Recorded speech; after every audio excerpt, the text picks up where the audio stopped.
хүссэн юм хийж чадахгүй яг ингээл амар их яд ер нь бол ингээд тийм зүйлээс ингээ ядраад байгаа байхгүй.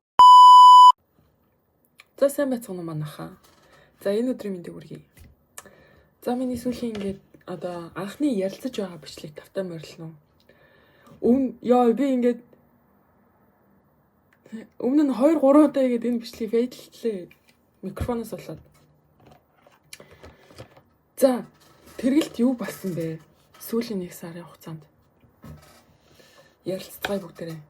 За би энэ Солонгосын одоо оюутнуудыг, гадаад оюутнуудыг одоо ажилуулах тогтолцоонд би үнэхээр одоо гомдож байна. За энэ зүйлийг давж гарч одоо амьдрсан гэдэг зүйлээ би бичиж үлдээх гэж мөн энэ оюутнууд одоо яг ямар байдалтай ажиллаж байна тий ажиллаж амьдарч байна гэдэг зүйлийг хэлэх гэж энэ бичлэгийг хийлээ.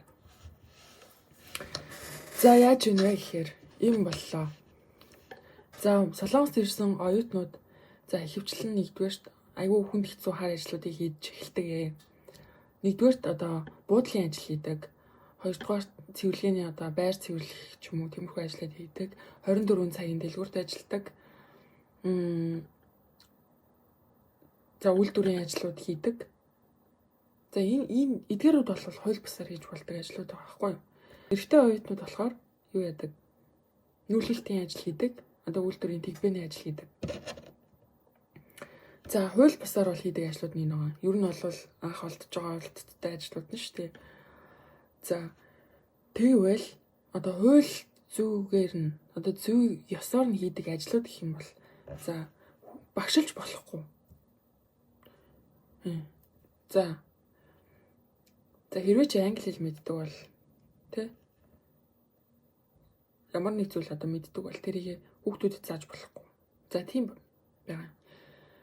За зөөгч хийж болно, бариста хийж болно. За одоо тийм энгийн тийм офисын ажил тусалж болно. За эдгээр ажлууд маш ховор. За нэг 2-3 цагийн ажил байт юм уу те. Тиймэрхүү ажлууд бол байдаг. За офисын ажлууд ч гэсэн оюутнууд олдоход ховор штэ. За анх ирээд болвол за тэр хар ажлууд хийхээс үнэхээр арга байдаггүй. За дараагийн одоо явцдаа үнэхээр тэр дандаа тэр хар ажлыг хийгээд явж чадах оюутнууд байх уу? Эрүүл мэндийн шалтгаанаас байж болно. Хүн болгон ч өөр штэ. За тэр оюутнууд үнэхээр чадахгүй юм бол хариул яасан те. Гэртээ харьсан тэр штэ гэж бодчих магадгүй. Гэтэ одоо үнэхээр зориод ирсэн, өчнөө олон мөнгө зарлахтаад ирсэн ч юм уу. Тиймэрхүү хүмүүс зөндөө байгаа. Тэр хүмүүсийн хувьд бол аюу хэцүү асуудал хгүй юу? Хичээлийнхаа хажуугаар тэр хар ажлуудыг хийгээд явхад үнэхээр хэцүү. Үнэхээр хэцүү. Тэгээд энэ Солонгост амьдрах өртгийг ярьж үзэх юм бол одоо сургалтын төлбөр байна, байрны төлбөр байна, хоол, унд, идэж уух, тэгээ өмсөж зүүх байна. За эрүүл мэндийн даатгал, утасны төлбөр. За одоо тэгээд өвдөж хавдсан штэ энэ чинь. Хүн өвддөг байхгүй юу? За тэр төлбөр чинь байна. Одоо өөр юу байна? Тэгэл ер нь ингээд гинтийн зардлууд зөндөө байгаа. За энэ бүхнийг яаж одоо байгаа оюутнууд яаж ингээд хуваарлах юм бэ те чадах юм бэ? Хүүхд болго ингээд 100% тэтгэлэг аваад явж чадахгүй. За тэгээ хүүхд болгон сураад ээж чадахгүй. Хүүхд болгон ингээд аав ээжээс мөнгө аваад ээж чадахгүй. Солонгос ирж суралцж байгаа ихэнх оюутнууд гэх юм бол дандаа хөгжлийн одоо буурай орнуудаас л ирж байгаа шүү дээ. Монгол, Индонез, Вьетнам, Непал, Узбекистан одоо эдгээр орнуудаас ирж байгаа оюутнууд одоо бүгд тийм мундаг сайн оюутнууд байж одоо боломжгүй оюутнууд ч байгаа. Ер нь бол ихэнх нь боломжгүй байгаа. За тэгээд хичээлээс гадуур заавал ажил хийх ёстой болж байгаа байхгүй. Тэгэнгүүт ажлын зөвшөөрлөх авч чадах одоо тэр ажлуудыг би сайн нэрлсэн шүү дээ. За тэгээд ажлын өдрүүдээр одоо 20-30 цагийн одоо хэлний хоногноос шалтгаалаад 20-30 цагийн зөвшөөрлөл өгдөг. Амралтын өдөр одоо амралтаар биш хязгаарлалт байдаггүй.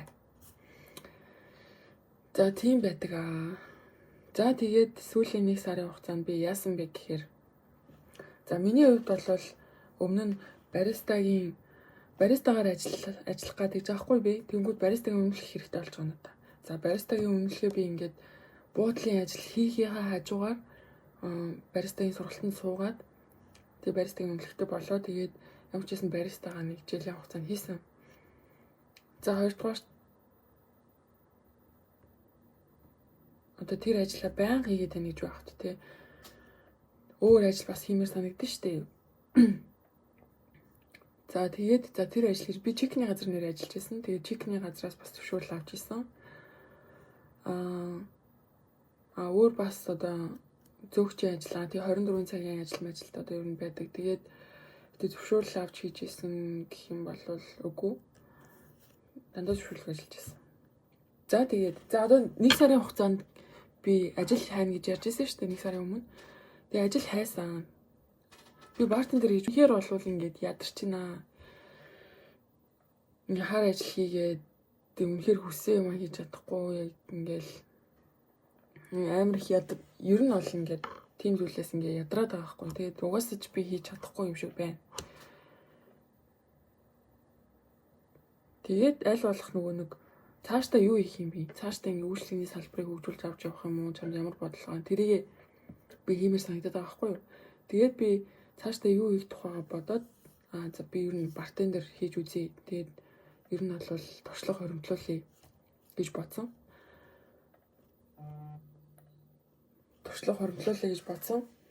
Одоо үйлчлэгийн салбарт ажиллаад ямар нэг одоо үйлчлэгийн салбарт ажиллаад хүмүүстэй харилцаа сурч байна.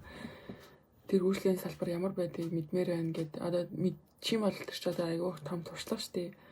Тэгээ ялангуяа энэ Солонгост бол үйлчлэгийн салбар үнэхээр гайхалтай хөгжсөн байдаг тийм ээ. За тийм байдаг. За тэгээд би ингээ бартендер хийж үзэх гээд амар олон ярьслаа өгж үзлээ. Амар олон ч яах. Тэг ямар нэг одоо ресторан ч юм уу те ярьслаа өгж үзсэн. За тэдгээр нь бол одоо манай сургууль аягүй хаал тэгээд би ингээ 4-р курс ирж очиж ажиллана гэхээр амар хэцүү санагдаад багш байсан. Тэгээд тэр нь бол байсан. За тэгээд сүүлд нэг 2 ажилдаа тулгарсан би. Тэгээд нэг 2 ажил хийх гээд үзсэн чинь эхний ажил нь яасан гэхээр бартендерийн ажил байсан. Тэгээд тэр ажил нь ганцхан одоо тэр захирал ажиллаулдаг жижигхэн газар байгаа байхгүй юу. Тэгээд намайг ингэсэн. Эхний ээлж нэгээ ажиллуулах гад тэгсэн чинь чи одоо 5-аас ирээрэй гэд ярьсан байсан. Тэгсэн чинь би одоо ингэ самууршилтайгаа одоо хофстойгоо ярьж үзсэн чинь гадаад оюутны виза болтгүй юм байна. Ажлын визатай хүн л одоо би ажиллаж болох юм байна. Чи одоо өнөөдөртөө ер нь ирэхээ байж гэхээр нь би одоо энэ ингээд үнэхээр худлаа олчлаа гэх тэнгуүтлээ. Өөр ажил очиж ярьслаа гэсэн чинь тэр нь болохоор Texas Hold'em ийм мөрөдөө тоглоомны газар. Гэхдээ энэ тоглоомны газар шүү. Ерөөсөө мөнгө төгрөг тавьж тоглолтыг тийм амар хууль бус тийм газар шүү. Солонгост бол тийм мөрөдөө тоглоом бол хууль бус штэ.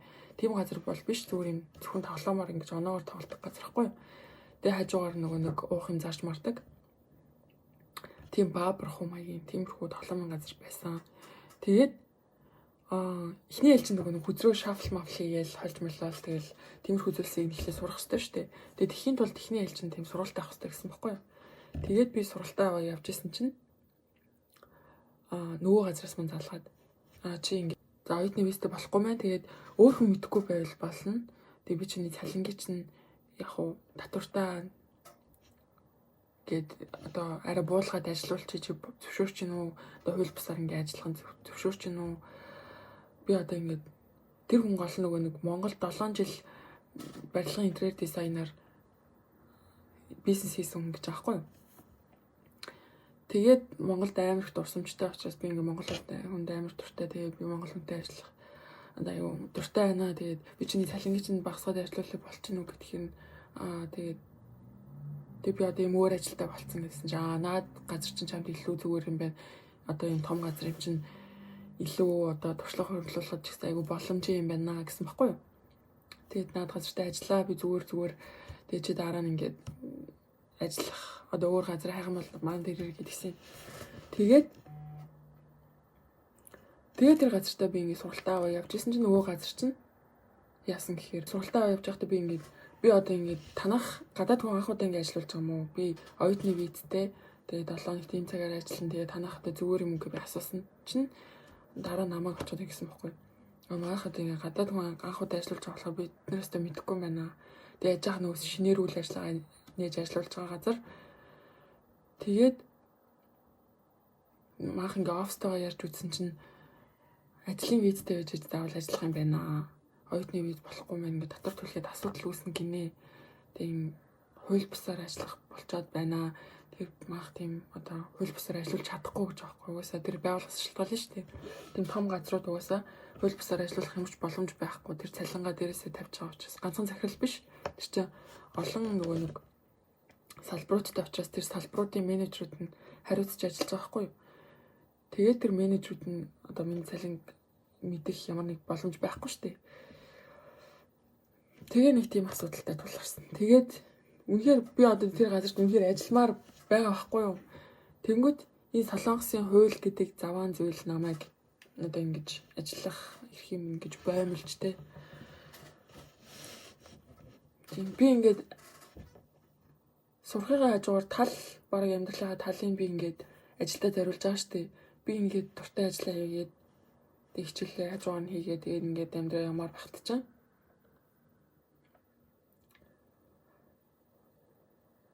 Тэгээ хажуугаар нь хоббигоо хийгээд ингээд тэгж явбал аягүй жаргалтай байхгүй. Тэнгүүд заавал ингээд хүсгүй ажиллаа одоо би цаашдаа хийхгүй ажлыг би ингээд хүчээр хийх шаардлагатай болчихж байгаа байхгүй. Окей. Гэхдээ ингээд ямар ч ингээд боломжгүй зүйл хийж бол байхгүй. Оюутнуудтай хэлэхэд заавал тийм ажлуудыг хийх шаардлагагүй. Үнэхээр яг юу хиймээр байна яг тэрийгээ зөвшөөрөл аваад тэгээд хийж болно. Болоход болно нэгдүгээр шүү дээ. Зөвшөөрөл авч болохгүй тийм ажлыг одоо яг яах юм бэ те. Гэтэ аюулгүй байдлын үүднээс тийм хууль байж болно. Гэхдээ л чи аюулгүй байдлыг тэр тухайн байгууллагатайгаа ингэж хамтарч итгэлцэл үүсгээ тэгээд ингээд гэрээ байгуулан ажиллаж болж байгаа байхгүй юу? Яа би энэ дээр бүр амар стресс. Тэгээ би 1 сарын хугацаанд одоо ингээд ажиллагаа сүүлийн алсан ажил маань ийм байдалтай байна. Одоо хичээл арга төгсөн төлбөр мөнгөний асуудал гээд одоо ихнээс нь ингээд аюул их юм байна.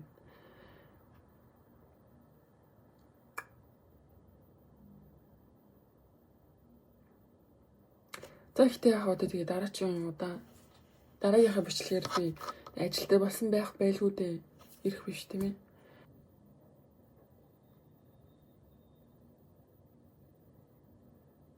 Тийм. Би нэг сүүл нэг ажил хийсэн. Тэрийг ярих марчиж. За тэгээд би ингээ хажуугаар нь бас ингээ тэрлийн мөнгөг олох шаардлагатай байна шүү дээ. Тэгээд би ингээ нөгөө сургалтаа авч явах явцдаа өглөө нь ингээ нөгөө нэг чансууны цэвэрлэгийн ажил хийх гэж явж байгаа хгүй. Тэгсэн чинь тэр одоо би ер нь ингээ өмнө анх эрэхтэй хийчихсэн. Тэгээ ер нь бол заримдаа ингээ хийдэг. Хийсэн байхгүй. Тэгээд тэгсэн чинь тэр нэг захирал одоо захиралтай нийлээ 4 хүн бид нэр ингээ хийж байгаа. Тэгсэн чинь тэр захирал нь дарган штэ одоо тэр багийг одоо манай багийг өдөртөж явж байгаа нэг дарга гэсэн үг байхгүй. Тэр цэвэрлэг хийж байгаа. Тэгээд тэгснэ нэг ажиллаа мэдэхгүй байх байгаа. Тэр одоо цэвэрлэгийн ажил нэг ч удаа хийж үзээгүй тийм ах байсан чинь тэр ахын ажлыг ингээд окей зүгээр гингүүтлээ ингээд намайг дагаж яваад би ингээд тэр ахын хийх ёстой ажлуудыг би ингээд хийгээд дуусгацсан байхгүй. Тэгээд тэгсэн чинь миний ингээд хийсэн юмнуудыг бүгдийг ингээд шалгангуутлаа. Би чиний ингээд хийсэн газар чи бүгднийг ингээд очиж харчаад байна. Бүгдийг нь очиж дахиж цэвэрлээд байна. Одоо амар хэцүү байна. Би чиний цалингийн чинь басгаж өгнө. Би одоо орой нөгөөний суралтаас учраас жоохон яараа тэгээд. Окей тэгвэл би ингээд юу яа. Та басгаж өгөх юм бол би одоо ингээд явлаа. Цалингаа аваад би ингээд явлаа гэж байгаа. Яа тэгдэг. Гэхдээ тэрэнд одоо ингээд стресстэй байх юм. Тэгээд би ингээд хумс руугаа бүр төмөр оруулаад тэг бүр ингээд амар тийм тэгээд бүр амар тийж хичээж ажиллаж байхад чинь тэр ажлаа мэдхгүй одоо нэг ах мах байна. Тэгээд тэр ахын ажлыг би хийж өглөө. Яагаад ингээд яг миний араас яваа тэгээд ингээд яагаад угаасаа нөгөө нэг ингээд шал оюутан царайтай тэгээд идээрлэж байгаа байхгүй. Окей. Тийм л байна да. Энд ингэж ажиллаж байгаа. Оюутнууд минь тэгээд боломжгүй зүйл гэж уг нь бол байхгүй. Хүссэн юм хийгээд яваарай. Тэгээд яж хаад ойрд минь ханаа түрээд архлаа унаад ингээд ам дотор юм гараа тэгээд амар сайд болцсон байжсэн чи өчтөрхөн нэг ингээд ажил найдсан байсан ажил маань ингээд замхаад алуулчихж байгаа юм. За тэгээд дараагийн удаа уулзахдаа ажилдаа уулзцгаая. Окей. Bye. Хайртай шүү бүгдэнд нь. За тэгээд бүгдээрээ эрүүл мэндэ бодоорой. Сэтгэл санаагаа хайрлаарай. Окей. Баярлалаа баяртай.